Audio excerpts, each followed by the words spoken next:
Maribeth León, la maestra Nancy Cristina Almeida Cárdenas, la maestra Rocío Guadalupe Mendoza Córdoba, la maestra Flor Esquivel y la maestra, como moderadora, la maestra Susana Merani Morales Baltasar. Bien, como introducción vamos a ver distintas maneras en cómo las personas con discapacidad pueden desenvolverse de una manera productiva y eficaz. Ellos lo que buscan es una calidad de vida como cualquier otra persona, en donde pues puedan dependerse, desenvolverse de una manera propia, autodeterminada, en donde tengan pues algunos bienestar físico, bienestar emocional, bienestar en su vivienda. A continuación, la maestra Flor nos ayudará un poquito para hablar acerca del tema métodos, en el cual pues se dice que este proyecto se realizó a padres de familia que tienen pues hijos con personas con alguna discapacidad. Se hizo mediante la metodología cualitativa, en la cual pues se realizó mediante una entrevista en la cual pues realizaban ciertas preguntas, ¿verdad? Para saber si la persona pues tenía una dependencia física, si podía desenvolverse en el medio, cómo se expresaba con sus compañeros, cómo se desenvolvía pues en su entorno social.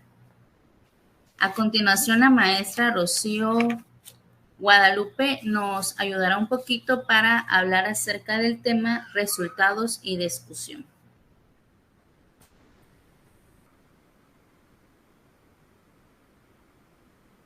Ok, muy buenas tardes. Le agradezco mucho a la especialista Susana Mairani por habernos invitado.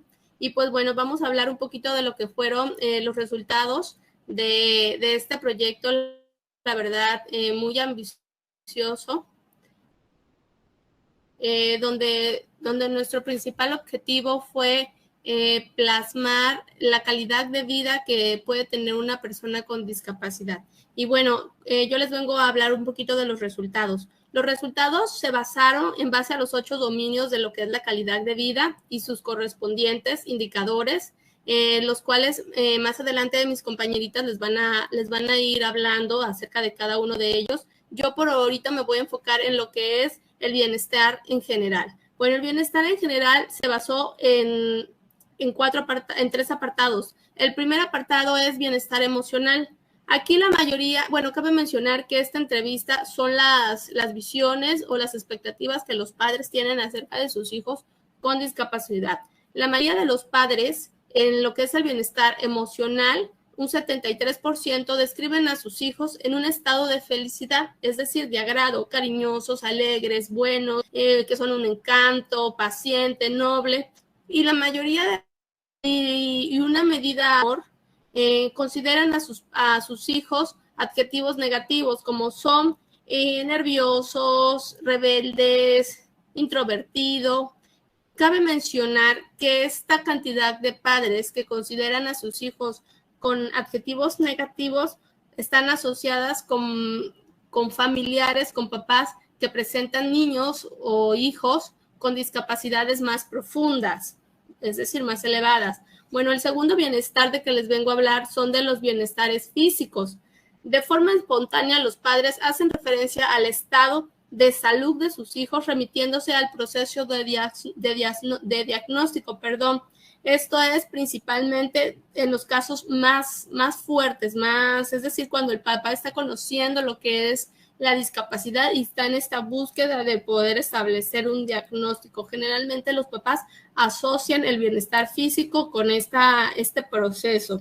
Bueno, nos dice que cuando la naturaleza de los padres de la discapacidad con frecuencia utilizan una explicación o una justificación, es decir, mi hijo es así o se comporta de esta manera porque tiene esta discapacidad. Mi hijo es aislado, por así decirlo, por ponerles un ejemplo.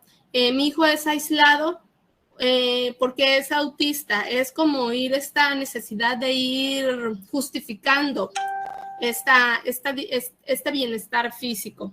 Bueno, y si nos vamos a lo que son los resultados, nos mencionan que un 12% indican problemas importantes, trastornos psiquiátricos que provocan obsesiones, autolesiones, agresividad.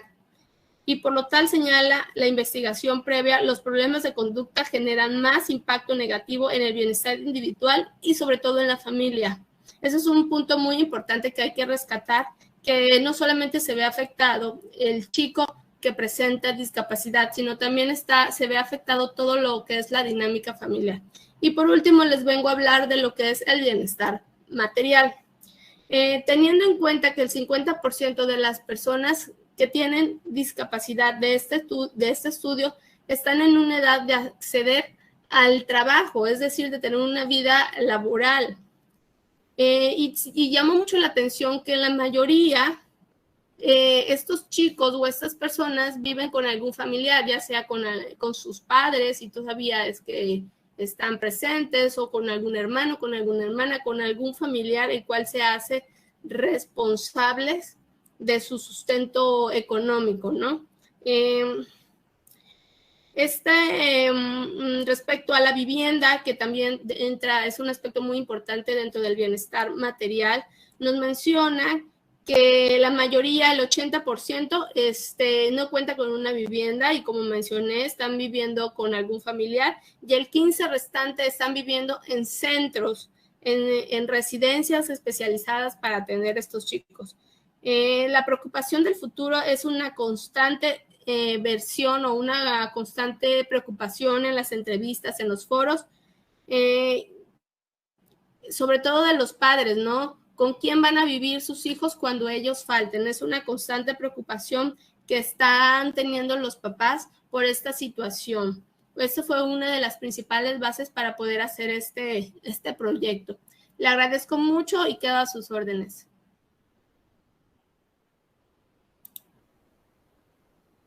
Muchas gracias. Como usted lo mencionaba, pues me imagino que tener un hijo con alguna discapacidad, ¿verdad? Ya sea motriz, pues se ve afectado lo que es el aspecto económico, porque pues una persona demanda muchos cuidados y también, como lo mencionaba, pues usted, aparte de cuidados, es el desgaste de los padres de familia, que también a veces pueden tener el cansancio, la fatiga, el estrés, porque sabemos que pues no es una vida fácil la que ellos llevan. A continuación, la maestra Nancy Cristina nos hablará acerca de la independencia que debe de tener una persona con una discapacidad.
Sí, claro, me imagino que uno como padre de familia siempre tiene la angustia, ¿no? De decir, bueno, y si algún día a mí me llega a pasar algo, en brazos de quién va a quedar mi hijo, él necesita demasiados cuidados.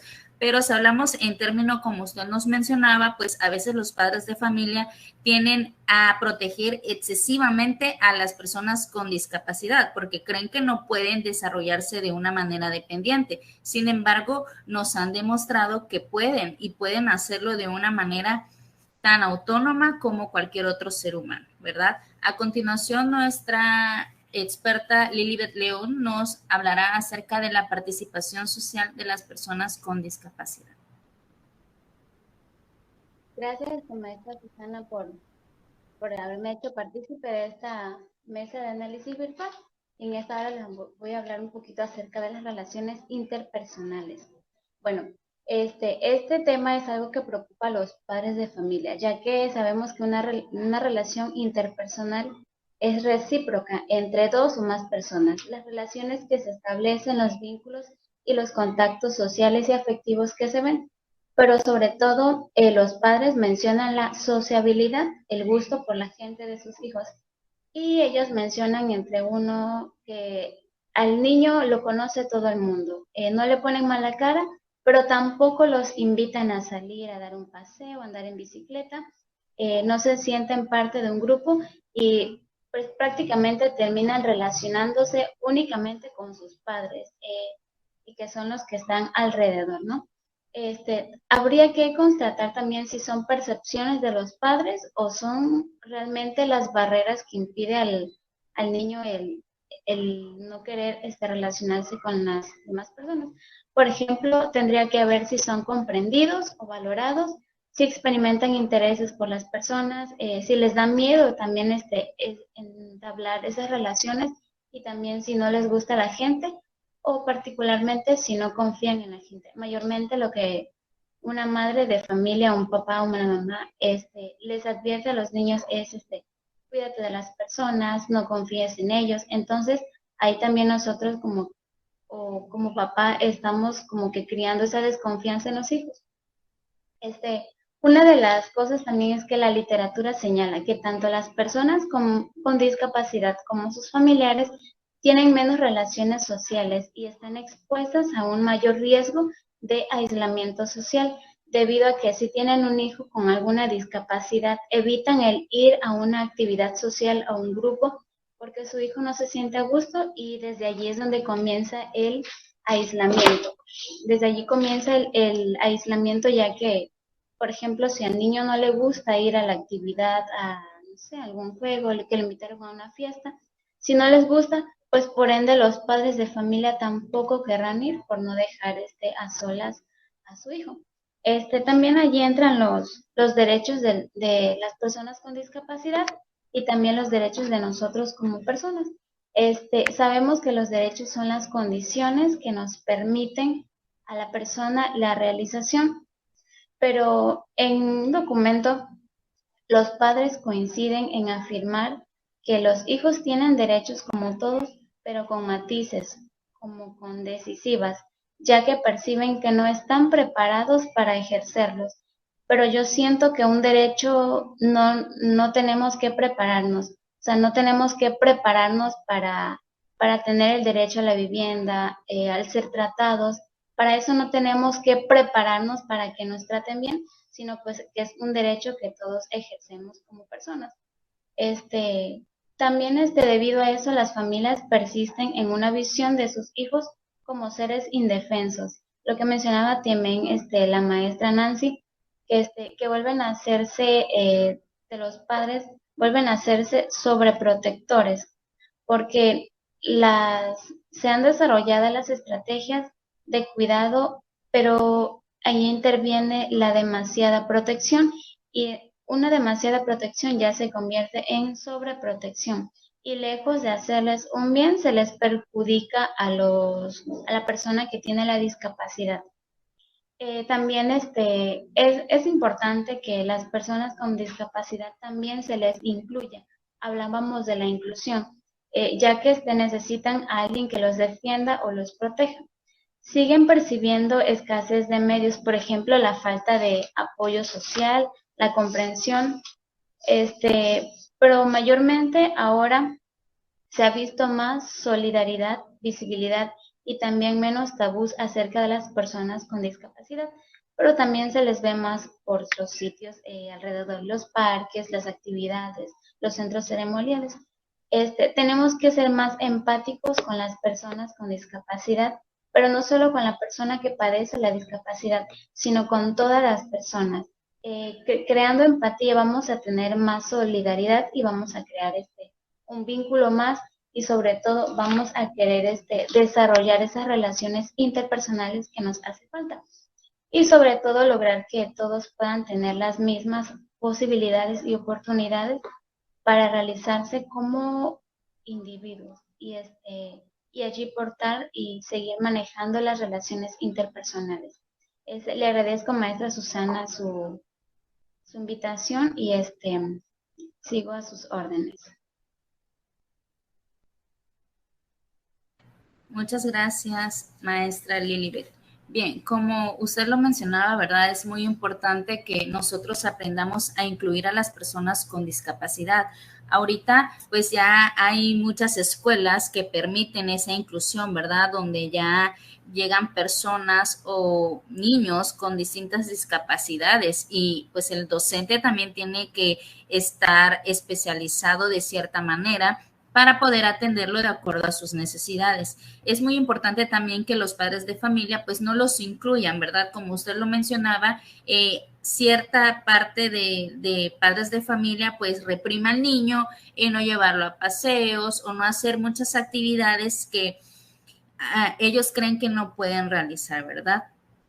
Bueno, muchas gracias.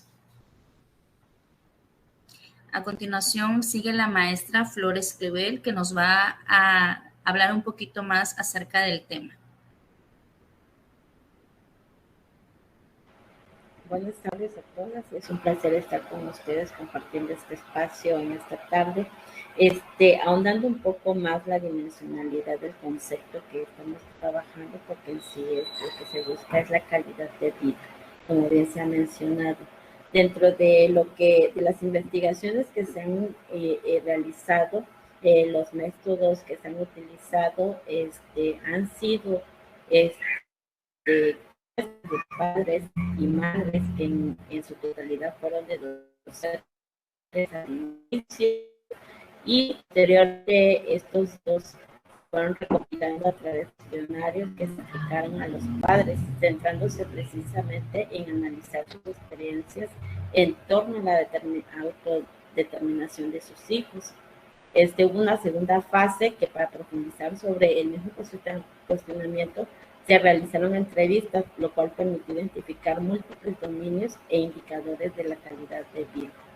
Con respecto a los participantes, la muestra al final fue de 40 padres y madres con discapacidad intelectual, y los instrumentos que permitieron todo ese análisis de concentración de datos, pues precisamente a través de una entrevista semi-estructurada, que es un instrumento que mejor se ajusta a los propósitos de esta investigación. Se fijaron una serie de preguntas claves que fueron agrupadas conforme al modelo de la calidad de vida. Dentro de estas preguntas contenidas en relación a lo que son los dominios de vida, dentro de las áreas de dependencia personal estaba el dominio de autodeterminación, desarrollo personal. Como ejemplo de las preguntas que se utilizaron en este estudio, fueron 3 enfáticamente en este dominio, que fue que las elecciones y decisiones que realizaban los hijos de estos padres que fueron entrevistados, así como cuáles eran o qué era lo que le daba suficiente autonomía. La otra pregunta era, ¿cree que tiene metas personales? O sea, todo enfocados a los hijos. El otro área de estudio que se realizó fue la participación social dentro de los dominios de relaciones interpersonales, inclusión social y derecho. Aquí se manejaron unas preguntas claves igual como fueron: ¿cómo percibe el papel de las personas con discapacidad intelectual en la sociedad actual? ¿Cree que tienen poder de decisión? ¿Qué opina sobre el derecho de la autodeterminación de las personas con discapacidad?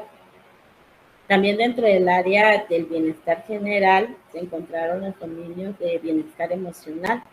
Los ejemplos de preguntas que se utilizaron aquí es: ¿cómo definir a su hijo? ¿Qué cualidades tiene? ¿Cree que es consciente de sus limitaciones? Datos sobre ocupación actual, el diagnóstico, proceso y la escolarización. Todos estos datos fueron analizados y pues obviamente para llegar a un análisis, un resultado, pues obviamente hubo análisis previo de los contenidos y de las tareas que se estaban categorizando y codificando, ¿no? En esta codificación se adoptaron como unidad de registro del tema frases o fragmentos que se referían a un mismo pensamiento o experiencia. Por otra parte, también se decidió tener una serie de reglas de enumeración, tales como la presencia, ausencia de los temas, la frecuencia con que aparecen y la intensidad con que son tratados, ¿no? En cuanto a la categorización, se examinaron las respuestas de los padres durante todo el proceso y también, pues obviamente, se hicieron exámenes por pares. Esto ahora se permitió que se validaran todo el análisis de las categorías que se habían identificado. Como resultado de esta investigación, de los 8 dominios de calidad de vida que se estaban analizando y sus correspondientes en los comentarios de los padres al responder las preguntas del entrevistador. La parte más desarrollada fue el área de independencia con el dominio de autodeterminación, dado que ese estudio original se centraba en esa cuestión de independencia, ¿no? También aquí es preciso decir que estas categorías encontradas no son excluyentes, ya que una misma unidad de análisis puede referirse a más de un dominio.